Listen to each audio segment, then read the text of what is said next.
And that is why I am defending Naledi Pandor here today, because she said all the right things on behalf of the ANC. As a veteran, I'm very proud about what she said. To the question, and the leadership of the president and of government will always be under scrutiny at all times. It will not only end with one answer in terms of the leadership of the president.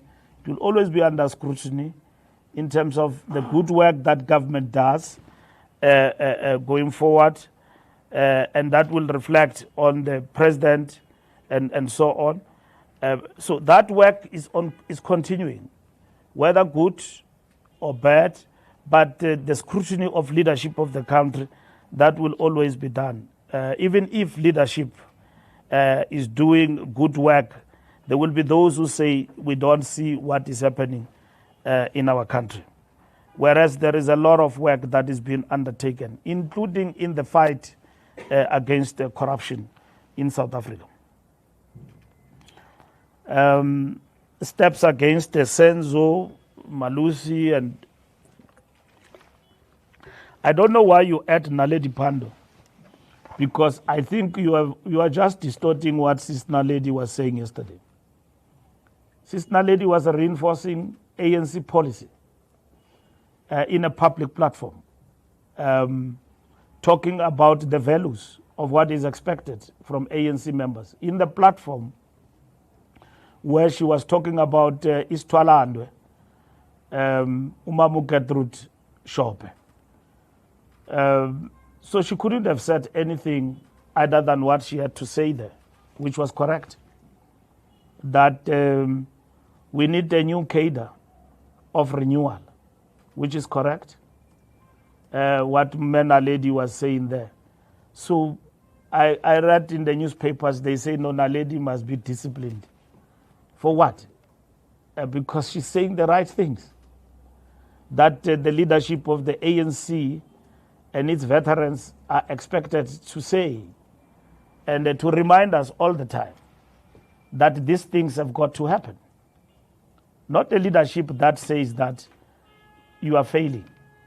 The leadership that says stay true to Gertrude Shope, for what Gertrude Shope stood for. That's what Naledi was saying. Unless Mahlengi can educate me better, that indeed Naledi deserves a reprimand. But I listened to her, and there's nothing to reprimand there. It's correct. It's what the ANC stand for, is what the ANC must do. Now, all other leaders of the ANC must reinforce the message of the ANC. And members of the ANC and leaders must speak to enhance the good standing of the ANC. Let's start with Naledi Pandor. Gertrude Shope, celebration, 100 years of Mam Kate, our stalwart, Istwaland. Great remembrance. Women of the ANC and society are there. What are you going to say there? You are supposed to be reminded of this person, what she stood for, and what we need to do. Media was quick to counterpose and distort and use AI about what Mama Naledi was saying when he was talking about leaders and what is expected of leaders, and that leaders must provide answers, and then they must lead from the front, and then they said Ramaphosa. And whereas he was challenging the entire leadership of the ANC and say, we are supposed to provide answers to the people. Isn't it what is expected of us? That is correct. It is expected of us that we must provide answers to the people at all material times, starting from President Ramaphosa downwards, leading from the front.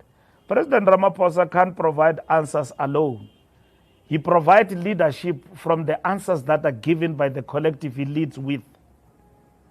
And if President Ramaphosa come across as not giving answers, it's a reflection on our collective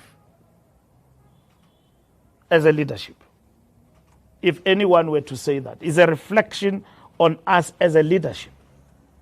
And in this particular instance, to very complex issues that confront us as a movement today, it is important that the leadership must be agile, must be dynamic. And we can only do that through collective brain, not alone. Coming together and say, here is a problem of unemployment. How do we overcome that? And then if leadership have reached inertia in terms of thinking, ceiling, then it's a reflection on the common, it's a reflection on the leadership. So,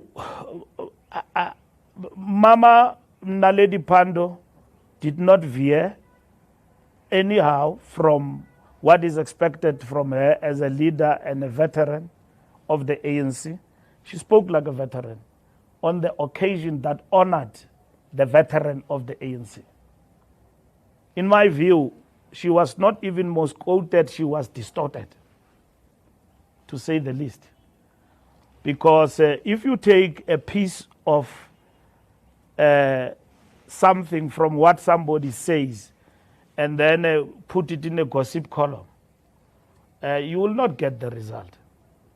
Look at it in its totality and the context of what this person was saying. I've listened to her. She said all the right things of what needs to be done. She was not critical of the ANC. She was in fact articulating the renewal project of the ANC.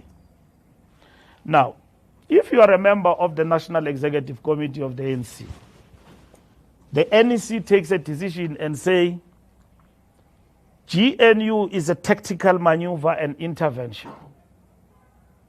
NEC, you are a member.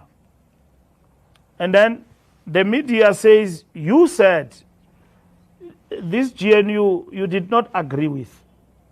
You don't want it. You don't want the DA. Who likes the DA? We don't like the DA. We don't like the GNU.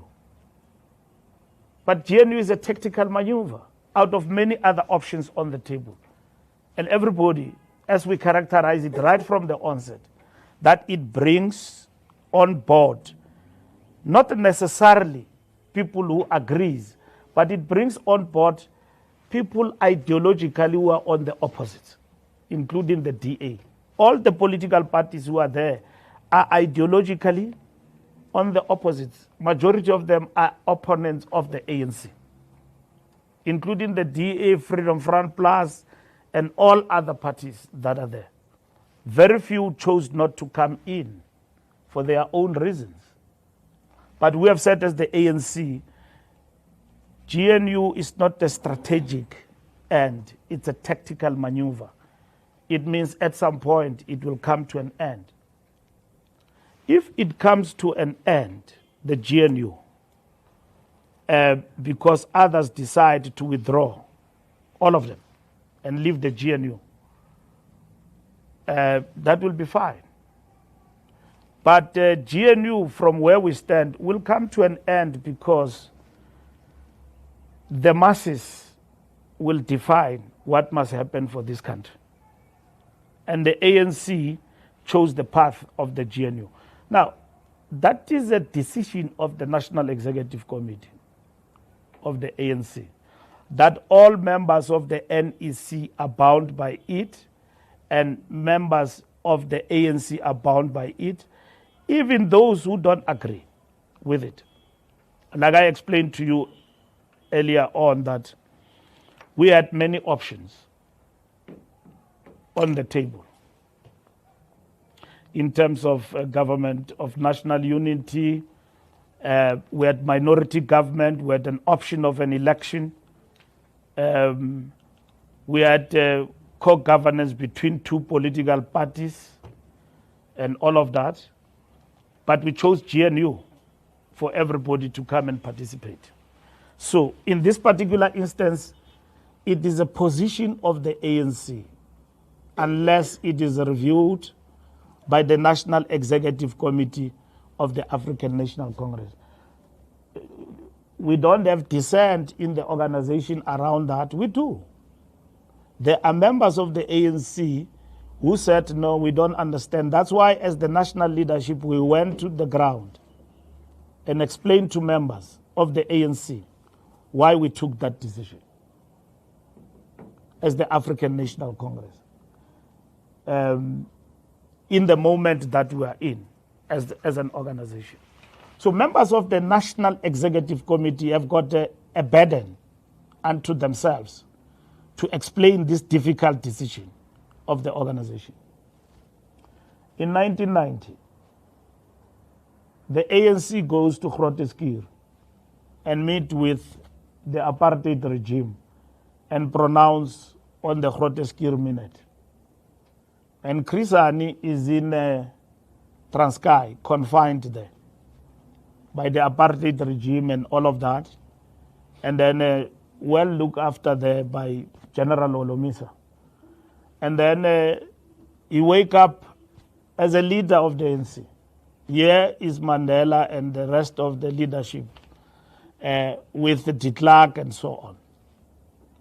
Chris Hani says, when he speaks to us, that when he saw that, he was aggrieved. He started to remember many comrades who perished in the camps and died as members of Umkhonto we Sizwe. And here the ANC comes and announces that the armed struggle is suspended. It was even before the Groote Minute, I think. And then here the ANC leadership announces that the armed struggle is suspended. But Chris Hani says, as a disciplined member of the ANC, I had to abide by the decision that I was uncomfortable with. Okay? That decision was uncomfortable. Chris Hani says that the Chief of Staff of Umkhonto we Sizwe, a member of the National Executive Committee of the ANC, the General Secretary of the South African Communist Party. Now, the ANC arrives at the elections in 2024 and then achieves 40%. How do you govern with 40%? Are you going to reset the button, start the elections, and do all of those things? The organization says, no, we don't go for Grand Coalition, we go for GNU, which must actually take us over the line and defend the National Democratic Revolution. Now, leave the title. Let's look at the GNU and the NDR today. Has the NDR been suffocated by GNU? To a certain extent, yes. It has suffered a setback because we can no longer take decisions that we wanted to take to accelerate transformation on our own. Even passing the budget, you could see. Whether you like it or not, you can't pass it on your own. It has to happen with others, the greater participation of others. But the ANC has been able to do things that affirm the National Democratic Revolution. Somebody writes on social media and say, I don't understand how this becomes a sellout position when this government have implemented NHI, have implemented Bella Bill, and is going on, and then expropriation. Why we are hated today by sections of our society, and if you look at those sections, are people who are anti-transformation. And under the government of national unity, the ANC with its 40% have held on to the acceleration of transformation, which we call the National Democratic Revolution in South Africa. So where is the sellout position there? Let's not debate what is black or white in the GNU in terms of what is the DA and everybody else. Let's debate where are we failing to advance the NDR. Of course, we've got constraints and we must fight back from this 40% going forward. So I'm saying to you, there's no discipline. There's nobody who's been disciplined. People have been reminded and have been reprimanded. There's no discipline. If we take a person to a discipline, is when we take somebody and then charge that somebody. The National Executive Committee have said that those who cross the line undermine the cohesion of our organization, deliberately so. We must quickly confront them by all means. We must draw the line, and that's what we have done. And that's why we have reminded NEC members that you are going astray. They are not being disciplined. But should you continue, we've got no option. We'll have to take you to the DC. That does not mean that people cannot go to your podcast, cannot go anywhere and be interviewed and all of that, but stay online in terms of the decisions of the organization. You cannot become an independent member of the NEC or an independent member of the National Executive Committee.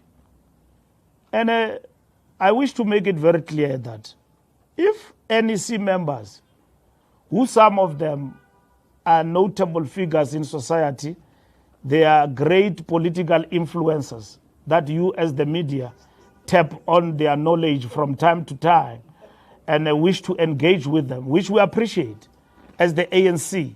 Nobody's debarred from engaging. But when they do that, they must bear the responsibility that they've accepted in a conference of the ANC to become leaders. And leadership comes with responsibility.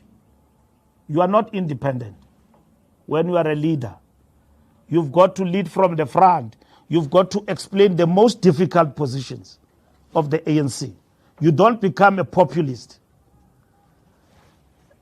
I saw one thing today where there was a fake about Makura. That Makura said this. It's fake news. And then Makura was able to articulate that, no, it's fake news. And then we're able to check even with Citizen. There is no such. Citizen said, no, we never published such a thing about Makura. And then we put a sticker of fake news. And Makura himself did that. Now, if I am Mbalula, I go to Lunga. He interviews me at Mail and Guardian and distort me. Like somebody distorted me and said that I said ANC will be 30%. The onus is on me. The onus is on me and the publication to clarify that I was distorted. I went to a publication here, TV, and then after I've left, they said I attacked General Mkhwanazi. And then somebody on Twitter insulted me based on that. And then I clarified that I didn't. I said what Mkhwanazi is raising borders on lawlessness for the country and a banana republic, and it must be investigated. Not Mkhwanazi.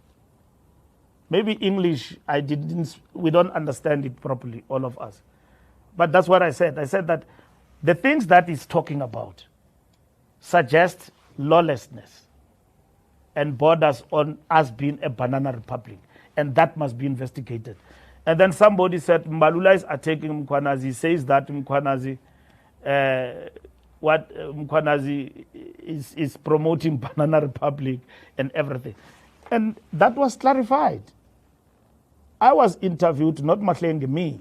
I've got a responsibility with the publication to clarify that matter. So I cannot clarify matters of NEC members and their statements in secret. They must, if you are misquoted by a newspaper, write a statement and say, Lunga, SAPC, you misquoted me. And that is why I am defending Naledi Pandor here today, because she said all the right things on behalf of the ANC. As a veteran, I'm very proud about what she said. That's what all leaders and veterans of the ANC must continue to say, especially on platforms like those. If you tell us as a movement, for instance, which you are on the platform of Mama Keti, you've got to say the truth and constructively. And that is what it is. And that is the renewal program of the African National Congress. But you can't be an independent member of the National Executive Committee.